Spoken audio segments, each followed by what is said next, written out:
Listen, written and narrated by Cameron Pelt. There's a city outside of nowhere, just west of Lippalopolis, called Sense City. Here there are no such things as people, or even bodies, just a bunch of parts. Everything from heads down to toes. One of these funky creatures is named Ears. Ears got his name because, well, he's Ears.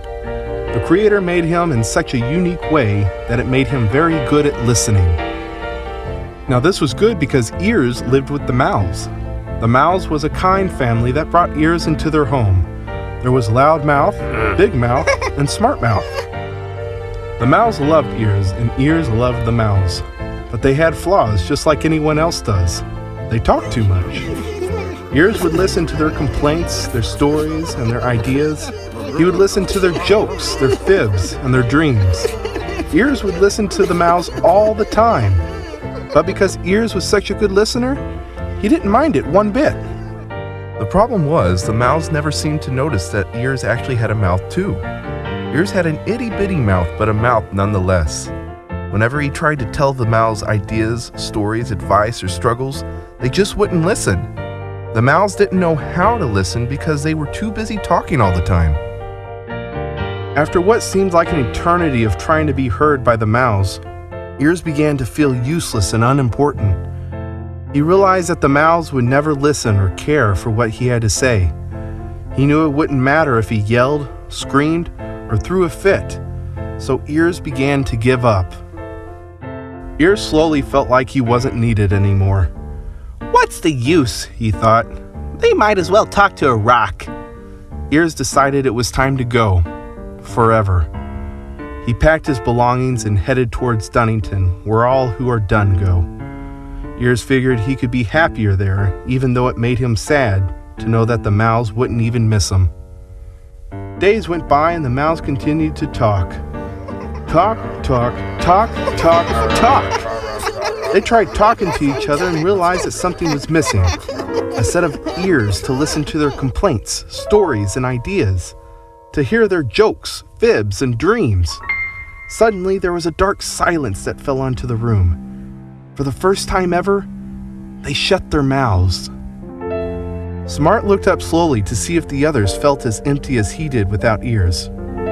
When his eyes glanced around, he realized something. They had ears. Itty-bitty ears, but ears nonetheless. He told the others, and they realized that their mouths were open so wide that they could never see their ears. They talked so much that they never took the time to listen. The Mouths decided to search for Ears. They searched all over Sense City, high and low, side to side, and crisscross. They yelled, screamed, and called out for Ears. Then they listened to hear back. Days went by and the Mouths grew tired. They began to slow down as they were running out of places to look. They eventually found themselves in the park and decided to rest for a bit. As the Mouths laid there, they listened. They listened to the wind, the birds, and the water. They heard noises that they never heard before. They knew they needed to find Ears. They couldn't give up. The Mouths began the search again.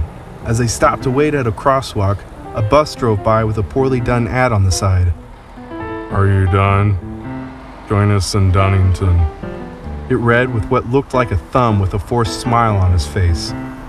They had a good idea that Ears had probably given up on life with the way they'd been treating him, so they decided to look for him there. Dunnington is not a place anyone typically goes to for vacation.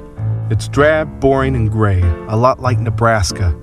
It's known to be the place that people go to give up, a place where people sit until they're nothing but dust, a place not meant for Ears. The Mouths knew they had entered the town when they heard the stale silence of nothing. As they walked deeper into Dunnington, they began to feel the heavy weight of depression fall upon them. They didn't know what to do or where to look. The town was sucking them in, and they just wanted to quit. All of a sudden in the distance, they heard an itty-bitty voice, an unfamiliar, bright, warm voice.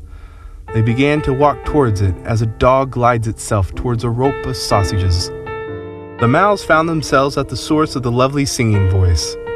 Sitting on a pile of boxes and trash was Ears singing to himself, singing a song of happiness and warmth to keep comfort in such a dark and dismaying place.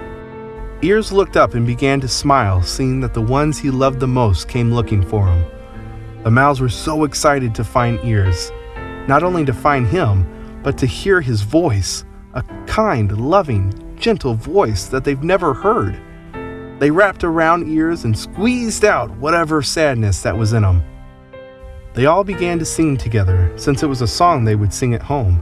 The Mouse never really listened to the words, they just sang it. It was a song that stuck with Ears and helped him through trying times. A song that was so warm and bright that the town of Dunnington began to notice. The darkness began to lift. Folks who haven't smiled in years were smiling the biggest of smiles.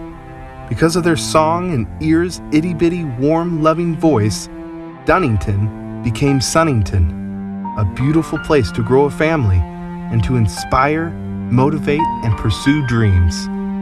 The Mouse decided to move to Sunnington with Ears because they were a family, and family sticks together no matter what. They lived in a house on the corner and played music for everyone every Sunday to celebrate the love that friends and family share. And sometimes the best way to show love is to simply listen. The end.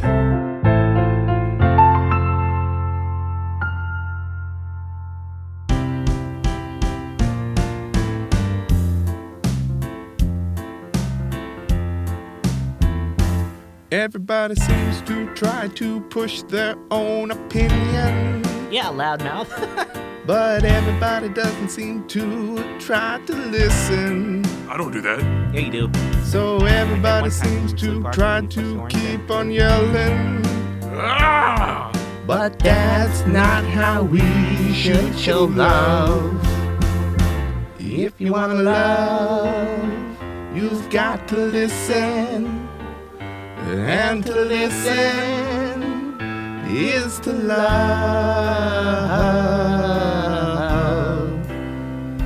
Listen and love.